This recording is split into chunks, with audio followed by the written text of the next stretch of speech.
On peut comparer Hélios Azoulay à un chevalier fou de la mémoire, armé d'une clarinette et d'un stylo. Compositeur, écrivain et comédien, il dirige l'ensemble de musique incidentale qui redonne vie aux compositions nées dans les camps de concentration.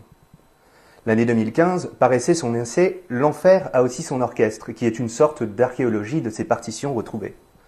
Dans son premier roman « Moi aussi j'ai vécu », il prenait le large de cette mémoire-là pour évoquer une mémoire personnelle, celle, je cite, d'un enfant heureux dans une enfance malheureuse. D'ailleurs, il sera bientôt adapté au Théâtre du Rond-Point. Hélios Azoulay, bonjour. Bonjour cher Simon, bonjour. Nous recevons aujourd'hui, à l'occasion de la sortie de votre deuxième roman, Juste avant d'éteindre, paru aux éditions du Rocher. Alors, c'est le récit halluciné et réparateur d'un compositeur et écrivain déporté dans un camp imaginaire. Le camp, il n'est pas nommé, mais on devine que c'est Térésine, alors. Tout ressemble à Térésine, ce camp, donc à 60 km de Prague, qui était notamment peuplé d'énormément d'intellectuels, compositeurs, écrivains, que sais-je, et aussi beaucoup de vieillards. Donc c'est vrai que ça ressemble à Térésine. Pour autant, c'est vrai que j'ai pas mis le nom. Comme le personnage n'a pas de nom. Je vous avoue, cher Simon, je saurais pas pourquoi. Peut-être que je voulais pas qu'un historien me dise oui, mais ça peut pas se passer exactement comme ça. J'avais pas envie, dans un roman, d'être accroché par la véracité au point qu'on me reproche une incartade.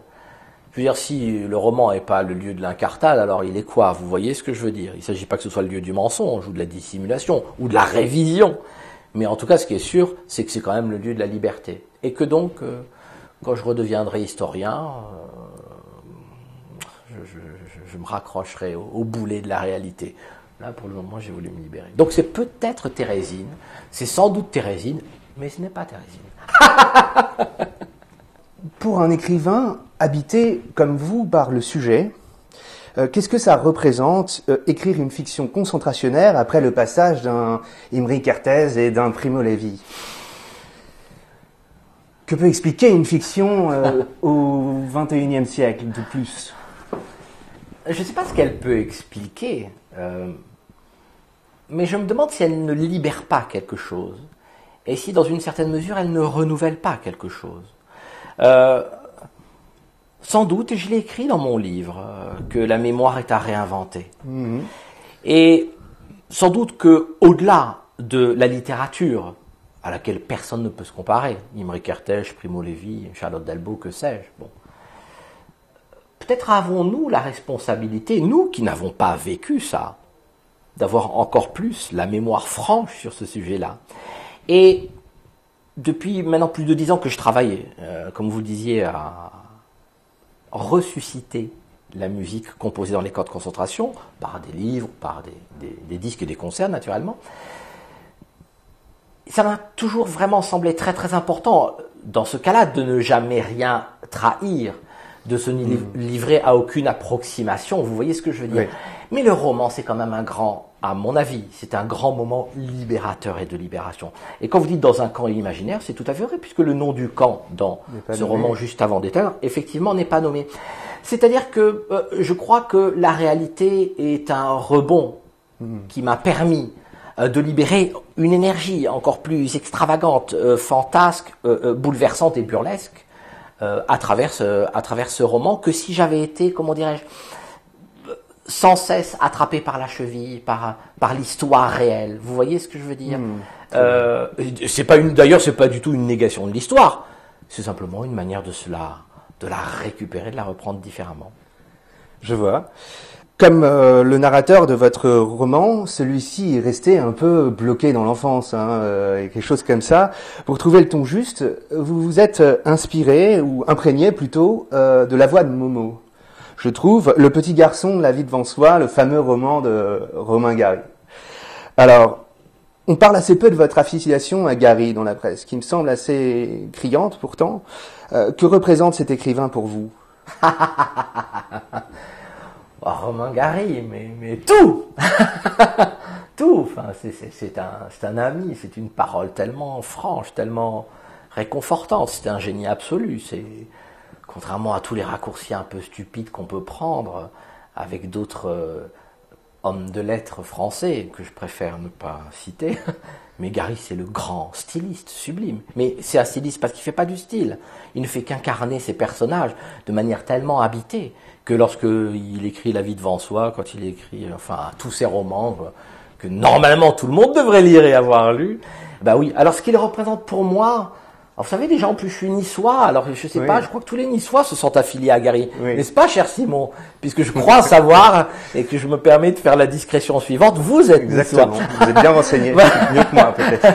Et donc ce que je veux dire c'est que oui, il y a quand même toujours quelque chose, chez un niçois, il y a un bout de Gary chez tous les niçois, et puis simplement c'est un génie. Alors moi je me compare pas à lui parce que ce serait stupide, et stylistiquement je ne pense pas qu'on se ressemble autrement que dans la volonté peut-être d'incarner des personnages comme ça un peu héroïques. Et puis vous savez, faible dans le sens d'ailleurs où disait Gary, dans le sens où les faibles sauvent toujours l'honneur, disait Romain Gary. Et je crois que mes personnages c'est ça aussi. Dans ce sens-là, je suis très Gary ou ajarien comme vous voulez. Je crois que mes personnages sont des faibles qui au final sauvent toujours l'honneur. Il y a quelque chose, de vengeur un petit peu aussi dans votre fiction en général. C'était déjà le cas dans votre premier roman. Mais complètement. Enfin, je veux dire, attendez, réparer c'est bien. Oui. Mais si dans un roman on peut se permettre de fracasser un ou deux nazis au passage, il n'y a aucune raison de s'en priver. Mais on se marre beaucoup. Je crois. Oui. Et je crois que le rire le rire, c'est pas du tout une recette, le rire. Mais c'est même pas forcément même un antidote, mais c'est c'est une bouée qu'on vous jette au beau milieu d'un naufrage, et à la bouée à laquelle on s'accroche. Le rire, c'est pas du tout une indécence. Le rire, ça devient une indécence si vous riez des morts. Mais si vous riez de la mort, c'est plus une indécence. Tout le monde a le droit de rire de la mort, mais pas des morts.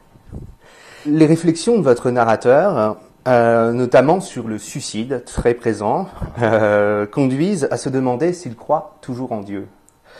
Alors, comment décririez-vous la foi de votre narrateur ? L'histoire, pour resituer, juste pour faire comment ça a commencé l'histoire, comme vous disiez, d'un compositeur déporté dans un camp et qui se voit, qui arrive dans ce camp-là avec une valise, tout ce qu'il a pu sauver, ou tout ce qu'il a cru pouvoir sauver, c'est-à-dire son œuvre musicale notamment. Et tout lui est arraché, tout lui est enlevé, et il se retrouve orphelin de son œuvre musicale. Plus rien. Et donc, il va se mettre à écrire. Bon, on va pas trop en révéler, mais c'est un homme finalement qui passe de la musique à l'écriture, parce qu'il n'a plus la force de composer. Il pourrait le faire, il a de la musique dans sa tête, il pourrait, mais il va quand même passer par la littérature. Son rapport à la foi, je crois que c'est un homme qui croit en l'art plus qu'en toute autre chose. Ou alors, je sais pas s'il croit en Dieu, mais je pense qu'il a le sentiment que Dieu est art, ou que l'art est Dieu, je sais pas comment dire. En tout cas que chaque chose qu'il sème par la littérature, par ces petits mots qu'il écrit sur des petits papiers, sont sans doute des choses qui sont des paroles fertiles. Et finalement, est-ce que c'est pas ça, finalement? Est-ce que si Dieu devait exister, est-ce qu'il n'existe pas simplement parce qu'il a fertilisé quelques paroles qu'il nous a lancées d'en haut? Vous voyez ce que je veux dire? Enfin, d'en haut, je sais pas d'où d'ailleurs, mais le ciel est à ras du sol. Donc je ne saurais pas vous dire. Par contre, il questionne quand même. Oui. Les rabbins. À un moment, il dit, rabbin et Dieu, il se pose quand même la question. Aussi, absolument. Bon. Pour cette mise en abîme. Donc tout à fait. Je sais même pas s'il doute, c'est qu'il a envie d'engueuler Dieu. Il a envie d'engueuler Dieu. Et je pense qu'à ce moment-là, Dieu le mérite, si vous voulez. Donc je pense qu'il a un rapport où il dit, à quoi tu sers dans tout ça, quoi? Au milieu de l'Holocauste, de toute cette infamie qui a été cette heure de l'histoire, il a envie d'engueuler Dieu. Ouais. Votre personnage, il ne compose plus, mais il écrit. C'est un peu votre cas, non? Vous savez, je m'en suis rendu compte après, puisque vous le savez, cher Simon, je suis à la fois compositeur et également écrivain. Alors, ce que je dois avouer toujours, c'est que je ne peux pas faire les deux en même temps. Quand je compose, je suis incapable de lire même un livre, donc encore moins d'écrire. Et quand j'écris, la musique est, enfin, je peux faire du piano, mais je veux dire, je peux absolument pas du tout composer. Donc, c'est vrai que je suis peut-être beaucoup plus dans ce roman que je ne l'avais imaginé au moment de l'écrire. L'histoire de cet homme qui est compositeur, à qui on arrache toute l'œuvre, et qui va se réfugier comme il peut dans des petits bouts de papier pour écrire ce qui l'entoure, et tout ce qu'il voit, toutes les preuves de ce désastre terrible qu'est la vie dans le ghetto, ressemble peut-être à un homme qui de temps en temps renonce à l'un pour se sauver vers l'autre. C'est vrai. Et d'ailleurs, vous filez des métaphores qui lient les deux. Vous parlez de la grammaire de l'archer. Hein. Oui, c'est vrai, tout à fait. À plusieurs reprises d'ailleurs. Non, mais vous avez raison, cher Simon. Il n'est pas... Curieusement, je crois que peut-être dans... Je me rends compte, vous savez, il faut du temps pour savoir ce qu'on a fait. Hein. Tous nos livres et toutes nos œuvres nous débordent. Donc, mais je me rends compte, et peut-être me rendrai-je plus compte avec le temps qui va passer, les années qui vont passer, que c'est peut-être finalement un de mes livres, le livre peut-être le plus musical, mais où finalement la musique est complètement intégrée, même dans la phrase, dans la rythmique des phrases, dans cette espèce, ce que moi j'appelle de dégringolade rythmique de la phrase. Vous savez qu'une phrase est bonne quand elle dégringole juste. Vous savez, comme quand les enfants mettent un cube les uns sur les autres, tac tac, et puis ça tombe. Et là, la phrase elle est finie, si je puis dire. En tout cas, oui, je suis sur le personnage. C'est peut-être pour ça qu'il n'a pas de nom. J'ai peut-être voulu laisser la place qu'on puisse le prendre pour moi. Voilà, c'est possible. Et il a des points communs aussi. Enfin, il y a la question des parents, la question du père, la disparition du père. Oui. Quelque part, bon, oui. Comme on sait dans votre premier roman, qui est largement autobiographique, oui. Votre père s'est laissé ensevelir par la drogue. Vous savez, c'est... Et ce père-là est alcoolique. Oui, tout à fait, absolument. Le père du personnage est alcoolique. On se continue dans nos œuvres, en fait. Autant que nous nous prolongeons dans le temps, on se continue. Donc, dans une certaine mesure, on s'effiloche. Donc, il est tout à fait logique, puisque vous connaissez bien mon premier roman, moi aussi j'ai vécu, il est tout à fait logique que dans le deuxième, je m'y retrouve. Je voudrais pas faire du Flaubert, Madame Bovary, c'est moi, il s'agit pas de savoir si c'est moi. Mais c'est quand même toujours un peu l'auteur. Parlons d'un aspect essentiel maintenant, la forme. Oui. Pendant toute une partie du roman, alors les phrases ne contiennent ni point à la fin, ni majuscule au début. Oui. C'était déjà le cas dans votre premier roman. Oui. Mais là, c'est dans seulement 2 parties du roman. Alors, que voulez-vous exprimer par là? Est-ce que c'est le tempo de votre Kaddish quelque part? Alors, vous avez tout à fait raison, cher Simon. Dans le premier livre, cette blancheur entre les groupes de phrases me semblait être comme la figuration sur la page de la banquise qui craque. Pour moi, c'est ça la mémoire. Je sais pas, il y a quelque chose qui craque et c'est l'espace entre ces plaques de glace, n'est-ce pas? Dans ce livre-là, la partie où il n'y a pas de point et où il y a donc des blancs entre les groupes de phrases. Les 2 parties, d'ailleurs. Voilà, ouais, exactement. Je crois que il me semble, là on est complètement, là pour c'est du rythme pur. D'ailleurs, c'est mes jambes. Je cours. Et ça commence comme ça. Et il me semble que là, il y avait quelque chose où les points... Et puis les points, vous savez, je vais vous dire, les points, c'est tellement galère. Les points, la majuscule. Parce que c'est curieux parce que je me rappelle d'un journaliste qui avait écrit que c'était une coquetterie d'enlever les points et de mettre un exercice de style, j'avais lu aussi. Oui, c'est ça, mais en fait, il me semble que c'est l'inverse. Il me semble qu'au contraire, c'est la majuscule qui est... Absolument. Et puis même si on retourne à l'origine même de la majuscule, c'est la majuscule qui est coquetterie. Et très souvent coquette, d'ailleurs. Et donc, et le point, c'est comme ces mouches, ces faux grains de beauté qu'on met sur les visages, si je puis me permettre. Donc non, à un moment, je me passe de ces points, de ces majuscules. Mais bon, je crois que le lecteur, honnêtement, vous le notez, vous faites très bien de le noter, Simon, mais je crois que dans le fond, le lecteur s'en rend à peine compte. Ça n'entrave en rien la lecture. Ça la précipite quelque peu, mais ça ne l'entrave pas. Alors, il y a quand même aussi toujours cette idée d'un début qui précède un début. Oui. Et quelque part, la fin n'a pas le dernier mot non plus. je veux dire, c'est aussi dans la structure du roman, aussi dans l'architecture du roman où on retrouve ce non-début et cette non-fin quelque part. Ouais, en fait, quand est-ce que ça commence? Vous savez, je crois qu'une des phrases les plus stupides de la littérature française, on la doit à Louis-Ferdinand Céline, qui dit dans Voyager au bout de la nuit, ça a débuté comme ça.